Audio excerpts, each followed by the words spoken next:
Hello friends, welcome to our View Prep Guru. चलिए आज का करंट अफेयर स्टार्ट करते हैं। पहला न्यूज़ है सॉलिसिटर जनरल को लेकर के। हाल ही में तृणमूल कांग्रेस के एक एमपी ने प्रेसिडेंट रामनाथ कोविंद से मुलाकात की और उन्हें यह कहा कि तुषार मेहता जो कि हमारे सॉलिसिटर जनरल हैं उन्हें हटा दिया जाए। चलिए सॉलिसिटर जनरल के बारे में जानते हैं। ये सेकंड हाईएस्ट लॉ ऑफिसर होते हैं। हाईएस्ट लॉ ऑफिसर हमारे अटॉर्नी जनरल हैं और ये इसके अंडर में ही होते हैं, राइट। इसे 3 साल के लिए अपॉइंट किया जाता है। It's appointed by appointment committee of cabinet, जिसके चेयरमैन खुद प्रधानमंत्री ही होते हैं। सॉलिसिटर जनरल के ड्यूटीज़ को हम लोग देख लेते हैं। इसका मुख्य काम होता है ऑब्वियसली लीगल एडवाइस देना सरकार को, और ये सुप्रीम कोर्ट या फिर हाई कोर्ट में गवर्नमेंट के बिहाफ पे केसेस को भी लड़ते हैं, या फिर उन सभी केसेस को ये डील कर सकते हैं जहाँ पे government of India one of the party होती है। ये गवर्नमेंट ऑफ इंडिया को रिप्रेजेंट करते हैं उस केसेस में जिसमें प्रेसिडेंट जो है सुप्रीम कोर्ट को आर्टिकल 143 के तहत एडवाइजरी जुरिस्डिक्शन के लिए कुछ एडवाइस मांग रहा होता है, उस समय भी रिप्रेजेंटेटिव होते हैं। अटॉर्नी जनरल के बारे में अधिक जानने के लिए आप खुद से ही लक्ष्मीकांत बुक को पढ़ें। मेंस में इससे जो सवाल आ सकता है वो है compare and contrast between attorney general and solicitor general. Next है निपुण भारत प्रोग्राम को लेकर के। हाल ही में एजुकेशन मिनिस्टर ने इस प्रोग्राम को लॉन्च किया है। इसका फुल फॉर्म है national initiative for proficiency in reading with understanding and numeracy. जैसा कि नाम खुद सजेस्ट करता है कि बच्चों में जो रीडिंग और न्यूमरेसी का जो लेवल है उसे इंक्रीज़ किया जाए। पिछले कई सालों से सर ये रिपोर्ट देती रही है कि 5 क्लास के बच्चे 2 क्लास की किताबें इंग्लिश किताब नहीं पढ़ पा रहे हैं, 2 क्लास का मैथ्स सॉल्व नहीं कर पा रहे हैं। उसी को ओवरकम करने के लिए इस प्रोग्राम को लाया गया है। इसका जो टारगेट एज है दैट इज़ 3 to 9 ईयर्स, और इसका जो बेनिफिट होगा obviously to remove the drop out rates. 100% literacy हमारा टारगेट भी है, और ट्रांजिशन रेट को भी बढ़ाना। कई बार प्राइमरी से सेकेंडरी में बच्चे इस वजह से नहीं जाते क्योंकि उनका परफॉर्मेंस प्राइमरी में ख़राब होता है और वो सोचते हैं कि मुझे तो बेसिक्स नहीं आता, मैं आगे और क्या पढ़ूंगा। गार्जियन भी यही सोचते हैं और गार्जियन उसे दूसरे काम में लगा देते हैं। तो यह चीज़ें कम होंगी। कंडूसिव लर्निंग इन्वायरमेंट बिल्टअप होगा क्योंकि टीचर्स को ट्रेनिंग दी जाएगी ताकि वो एक्टिविटी बेस्ड लर्निंग को प्रमोट करें, ताकि वो टॉयज़ का बेहतर इस्तेमाल करके लर्निंग को और इंटरटेनिंग करें और इंगेजिंग करें। नेक्स्ट न्यूज़ है एंटी मिथेनोजेनिक फूड सप्लीमेंट को लेकर के। फीड सप्लीमेंट को लेकर हरित धारा जिसे कहते हैं, ICAR ने इसे लॉन्च किया है। इसके बारे में जान लेते हैं। It's टेनाइन rich. टेनाइन जो है स्किन के लिए काफ़ी फायदेमंद होता है। ऑब्वियसली इट्स प्लांट सोर्स, तभी तो इसका नाम है हरित धारा, हरा। Since it's anti methanogenic feed supplement it will cut down methane emission by 17 to 20%। साथ ही में ये मिल्क प्रोडक्शन को भी बढ़ाएगा। It means it's ecologically and economically in both terms it's very good. Methane production in kettles के बारे में जान लेते हैं। सबसे ऑब्वियस रीज़न है कि कैटल वेस्ट की वजह से मीथेन पैदा होता है। दूसरा है जो कैटल्स जिनमें रूमेन होता है, एक तरीके का ये एक थैला होता है। It is one of the 4 stomach of cattle. जैसे गाय में हमें देखने को भी मिलता है, जब गाय चल रही होती हैं तो वो तेज़ी से आधा चबा करके उसे घोट जाती हैं और बाद में आराम से बैठ करके अपने रूमेन से वो खाना उनके रूमेन में चला जाता है। उस समय में रूमेन से निकाल करके आराम से बैठ के रंभाती हैं और फिर खाती हैं। जब रूमेन में ये खाना जो हाफ ईटन होता है वो जब रूमेन में जाता है तो उसकी वजह से वहाँ पे मीथेन का प्रोडक्शन होता है। And methane all we know it's a green house gas. It is in fact 25 times more potent than carbon dioxide. But एक अच्छी बात यह है कि इसका इन्वायरमेंट में इम्पैक्ट लॉन्ग टर्म नहीं होता है, काफ़ी शॉर्ट टर्म के लिए ये इन्वायरमेंट पे रहता है। जबकि CO2 जो है काफ़ी लंबे समय तक 100 साल तक 1000 साल तक इन्वायरमेंट पे रहता है। यह यदि ग्राउंड पे रहे तो ओजोन प्रोडक्शन को भी प्रमोट करता है, which is very dangerous and life threatening. ये फ्लेमेबल होता है, flammable, and it's used as a fuel world wide. It's in fact a source of clean fuel. Next news है डिस्क्रीट अरोरास को लेकर के, जो कि मार्च में हमें मिला। UAE ने जो होप स्पेसक्राफ्ट छोड़ा था उसने कुछ इमेजेस जारी किए हैं जिसमें हमें अरोरा के इमेजेस दिखाई पड़ते हैं। अरोरा के बारे में हम लोग जान लेते हैं। एक्चुअल में क्या होता है कि जो सन सरफेस है वो कुछ चार्ज पार्टिकल्स को छोड़ता है और ये charge particles all over solar system travel करती हैं। इन्हें हम लोग सोलर विंड्स भी कहते हैं और ये हार्मफुल होती हैं और इन्हीं की वजह से ऑरोरा जनरेट होता है मार्स में। चलिए देखते हैं कैसे जनरेट होता है। और वैसे इस ऑरोरा की यूनिकनेस ये है कि अर्थ में जहाँ ऑरोरा सिर्फ नॉर्थ और साउथ पोल में दिखाई पड़ता है, मार्स के केस में ऑल ओवर प्लैनेट ये दिखाई पड़ता है। रीज़न इज़ कि मार्स का जो इंटीरियर है वो कोर वो ठंडा पड़ चुका है, वहाँ का जो आयरन जो है वो ठंडा पड़ चुका है और मैग्नेटिक फील्ड जिसकी वजह से कोर में तो है नहीं, फिर क्यों दिखाई पड़ता है? मेन कारण इसका ये है कि बिलियंस ऑफ ईयर्स पहले यानी हजारों करोड़ों साल पहले जब मार्स में मैग्नेटिक फील्ड थी, जब उसका कोर गर्म था तो जो उसका क्रस्ट बन रहा था, फॉर्म हो रहा था, उसमें भी मैग्नेटिक फील्ड आ गई और क्रस्ट में अभी भी मैग्नेटिक फील्ड हमें दिखाई पड़ता है, जिसकी वजह से ही जो मार्स का जो मैग्नेटिक फील्ड है वो इन चार्ज पार्टिकल से इंटरैक्ट करता है और जिसकी वजह से हमें ये डिस्क्रीट ऑरोरास दिखाई पड़ते हैं। अर्थ पे जो ऑरोरा हमें दिखाई पड़ता है वो जो है यहाँ के इंटीरियर कोर का जो इंटरेक्शन होता है सोलर विंड से, उसकी वजह से दिखाई पड़ता है।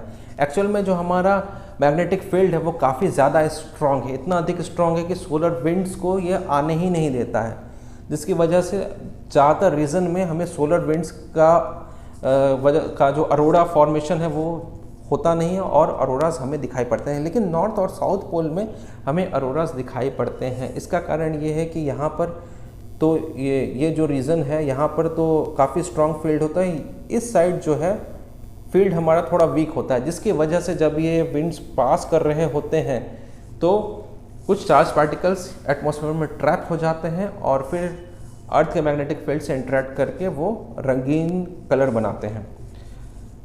ऑरोरा नॉर्थ में ऑरोरा बोरेलिस बोला जाता है इसे नॉर्थ में, या फिर नॉर्दर्न लाइट्स बोलते हैं, और साउथ पोल में इसे ऑरोरा ऑस्ट्रेलिसिस बोला जाता है, लिस, और इसे साउदर्न लाइट्स भी बोलते हैं। नॉर्थ में बेसिकली ये कनाडा और रशिया का साइबेरियन रीजन, आर्कटिक रीजन में दिखाई पड़ता है और साउथ में Australia, New Zealand, Antarctica, Chile, Argentina जैसे देशों में दिखाई पड़ता है।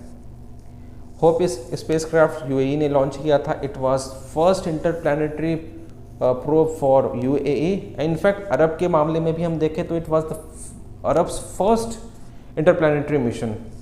क्वेश्चन आ सकता है यूपीएससी में कि ऑरोरा कैसे फॉर्म करता है, या फिर ऑरोरा मार्स पे और जो ऑरोरा अर्थ पे बनता है उनके बीच सिमिलैरिटी क्या है, डिससिमिलैरिटी क्या है। नेक्स्ट न्यूज़ है न्यू आरटी रूल को लेकर के। In fact it's a notes update. हमने पहले पिछले मंथ ही पढ़ा था कि ट्विटर को जो इंटरमीडिएट स्टेटस है वो शायद हटा लिया जा सकता है। It was just a rumour, right. तो चलिए फिर से ये न्यूज़ में है तो आईटी रूल्स के बारे में हम लोग जान लेते हैं। जो आईटी रूल्स बनाया गया है, it's framed under information technology act. इसके अंदर यह मैंडेट किया गया है कि ग्रीवांस रिड्रेसल मैकेनिज्म बिल्डअप करना पड़ेगा। जो भी ओटीटी सिस्टम है, ओवर द टॉप प्लेटफॉर्म्स है या फिर डिजिटल प्लेटफॉर्म्स है, उनको इसके तहत एक ग्रीवांस ऑफिसर होगा। वो सारे कस्टमर्स के जो ग्रीवांसेस है, जो इनके यूज़र्स हैं, उनके ग्रीवांसेस को रजिस्टर करेगा।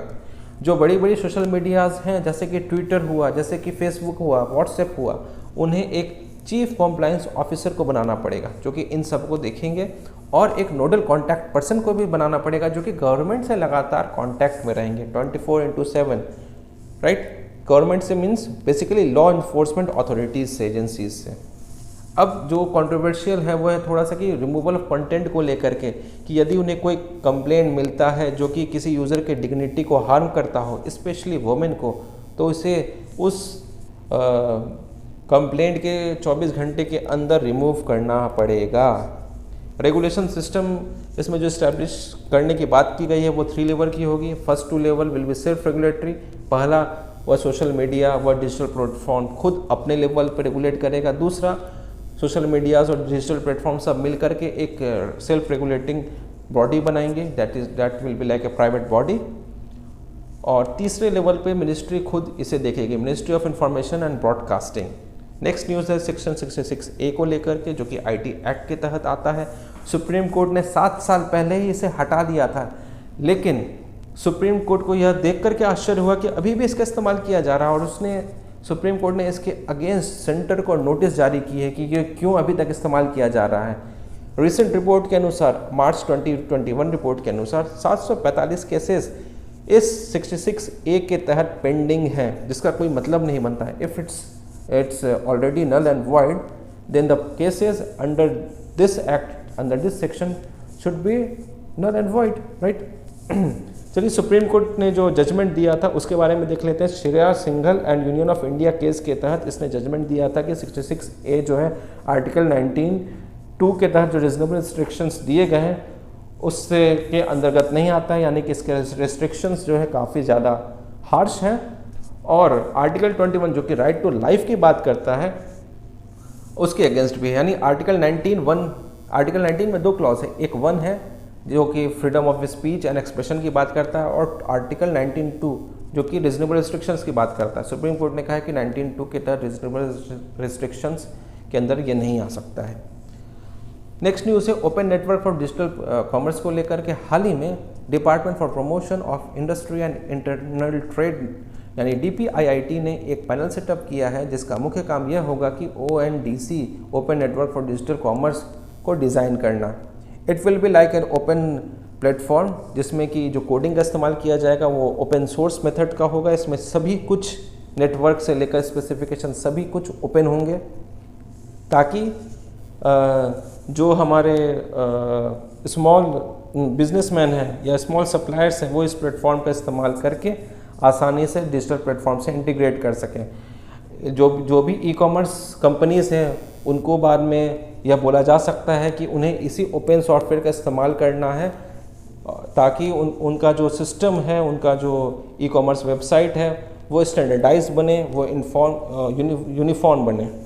इससे कस्टमर को भी फ़ायदा होगा, सप्लायर के लिए उन सभी से जुड़ना आसान बन जाएगा, लॉजिस्टिक कॉस्ट्स कम होंगे, चीज़ों के दाम घटेंगे, और कंज्यूमर के लिए ये ऑब्वियसली फ़ायदेमंद भी होगा। फिर नेक्स्ट न्यूज़ है excess irrigation over northern India and shifting monsoon को लेकर के एक रिपोर्ट जारी की गई है, जिसमें यह बताया गया कि नॉर्थ में जो इरिगेशन धड़ल्ले से इस्तेमाल किया जा रहा है, जैसे पंजाब हुआ, राजस्थान हुआ, ईस्टर्न उत्तर प्रदेश हुआ, यहाँ पे आर्टिफिशियल कैनाल का इस्तेमाल करके खेतों तक पानी पहुँचाया जाता है।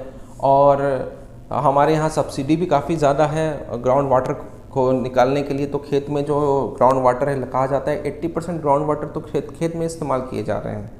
इन सब का नतीजा ये है कि एक्सेस इरिगेशन की वजह से ट्रांसपीरेशन एंड इवेपोरेशन काफ़ी ज़्यादा हो गया है। इवेपोरेशन प्लस ट्रांसपीरेशन मिलकर के इवो ट्रांसपीरेशन बनाता है। ट्रांसपीरेशन मीन्स प्लांट्स, ट्रीज से वाटर का निकलना, रिलीज होना एज अ वेपर। इसकी वजह से क्या हो रहा है कि नॉर्थ वेस्टर्न पार्ट में जो सितंबर का मानसून है वह पैटर्न बदल रहा है, और दूसरा कि जो सेंट्रल इंडिया में जो एक्सट्रीम वेदर कंडीशंस है वो बढ़ रहे हैं। ऑब्वियसली यदि ज़्यादा फ्लड होगा या ज़्यादा सूखा पड़ेगा तो जो क्रॉप है उस पर काफ़ी नुकसान होगा, हमारी फूड सिक्योरिटी पे असर पड़ेगा। We may face starvation also, और क्लाइमेट चेंज के समय में जो ऑलरेडी जो हमारा क्रॉप सिस्टम है ऑलरेडी स्ट्रेस्ड है, इसकी वजह से और ख़राब असर पड़ रहा है। एक यह स्टडी जो है वो हेल्प कर सकता है national initiative on climate resilient agriculture को बनाने के लिए। यह एक प्रोजेक्ट है जो कि ICAR के द्वारा लॉन्च किया गया था। इसका मुख्य पर्पस है कि जो हमारा एग्रीकल्चर है वो क्लाइमेट रिसाइलेंट बने, तो उसमें इस रिपोर्ट का इस्तेमाल किया जा सकता है। नेक्स्ट न्यूज़ है मिनिस्ट्री ऑफ आयुष को लेकर के, जिसने कि 5 पोर्टल को लॉन्च किया है। उन 5 पोर्टल को थोड़ा सा हम देख लेते हैं। Ayurvedic data set on clinical trial, registry of India, जो भी क्लिनिकल ट्रायल्स हो रहे हैं उन सबको रजिस्टर, उन सब की रजिस्ट्री, उन सब का डेटाबेस इस पे रहेगा, जो कि WHO के द्वारा रिकॉग्नाइज्ड भी है। नेक्स्ट है CCRAS यानी research information system portal, research से रिलेटेड सारा डेटा इस पर रहेगा। फिर है e-Medha, medical heritage accession, electronic medical heritage accession, इसमें जो हमारा बाय हेरिटेज जो भी हमारे पास इंफॉर्मेशन मिली हुई है उसे नोट करना और डिजिटाइज करना। फिर हमें जो मैन्यूस्क्रिप्ट्स वगैरह मिले हैं वो आयुष मैन्यूस्क्रिप्ट एडवांस डिपॉजिटरी पे स्टोर किए जाएंगे। और इसके अलावा जो कुछ भी हिस्टोरिक इम्प्रिंट्स यानी मैन्यूस्क्रिप्ट्स के अलावा जो भी हमारे पास हिस्टोरिक डेटाज हैं आयुर्वेद को लेकर के वो SHAI पे किया जाएगा, showcase of Ayurvedic Veda historical imprints portal पे। इसका सिग्निफिकेंस है, it will boost digital health mission, खासकर कोरोना के समय में जब वर्क फ्रॉम होम ज़्यादा किया जा रहा है, लोग घरों से बाहर निकलने से डर रहे हैं, ज़्यादा से ज़्यादा वो online medicines, online doctors consultancy कर रहे हैं। It will create a depository of traditional knowledge system, जो कि हमारे ख़त्म हो रहा था है, जिस पर खतरा मंडरा रहा है, उसे बचाया भी जा सकता है, उसे डिजिटाइज किया जाएगा। It will obviously conserve our national heritage, customs and traditions. AYUSH ministry के बारे में जान लेते हैं। इसमें जो आयुष का शब्द का इस्तेमाल किया गया है, इसका फुल फॉर्म है A for Ayurveda, Y for yoga, N for naturopathy, Y for yoga, U for Unani, S for Siddha and H for homoeopathy. एक नया नेचुरोपैथी भी इसमें ऐड किया गया है। नेक्स्ट न्यूज़ है मलेरिया को लेकर के। हाल ही में चाइना को मलेरिया फ्री घोषित कर दिया गया है WHO के द्वारा। चाइना इसके साथ 3 दशकों के बाद आफ्टर 3 डिकेड्स पहला कंट्री बन गया है वेस्ट पैसिफिक रीजन में जिसे कि मलेरिया फ्री सर्टिफिकेशन मिला हो। यानी इन 30 सालों में किसी को भी मलेरिया फ्री सर्टिफिकेशन नहीं मिला था वेस्टर्न पैसिफिक रीजन में, इससे पहले लेकिन मिला है, राइट। नेक्स्ट है मलेरिया को लेकर के, यानी मलेरिया के बारे में थोड़ा सा इसमें जान लेते हैं। ये मुख्य रूप से ट्रॉपिकल रीजन में पाया जाता है और कुछ सब ट्रॉपिकल रीजन्स में भी पाया जाता है, यानी कि अफ्रीका हुआ, साउथ अमेरिका हुआ और एशिया जैसे कॉन्टिनेंट्स में। It's a mosquito borne disease. इसमें जो पैरासाइट होता है वो प्लाज्मोडियम पैरासाइट होता है और इसका जो कैरियर होता है वो एनोफिलिस मॉस्किटो होता है, यानी कि it's main disease producing parasite. और ये एनोफिलिस मॉस्किटो के लिए कैरियर का काम करता है एनोफिलिस मॉस्किटो। इसमें नोट करने वाली बात यह है कि एंडिस जो है डेंगू के लिए रिस्पॉन्सिबल होता है, वहीं एनोफिलिस जो है मलेरिया के लिए होता है। दूसरी बात यह है कि it is not due to, या it means malaria is not due to virus और बैक्टीरिया। नेक्स्ट है वाल्मीकि टाइगर रिजर्व को लेकर के, ये बिहार में है। बेसिकली जो वाल्मीकि टाइगर रिजर्व है, it's a combination of Bhabar and try tract, यानी यहाँ पे भाबर भी मिल सकता है और टेराई ट्रैक्ट भी मिलता है। It's also the eastern most limit of the Himalayan Terai forest, यानी सबसे ईस्टर्न का जो तराई फॉरेस्ट है वो वाल्मीकि टाइगर रिजर्व ही है और ये गैंगेटिक प्लेन्स में है, राइट। इसमें जो मुख्य स्पीसीज पाए जाते हैं that is flying foxes and vulture. It's very important. Thanks for watching my video. Please like करें, सब्सक्राइब करें और ज़्यादा से ज़्यादा शेयर करें। Download link is in the description.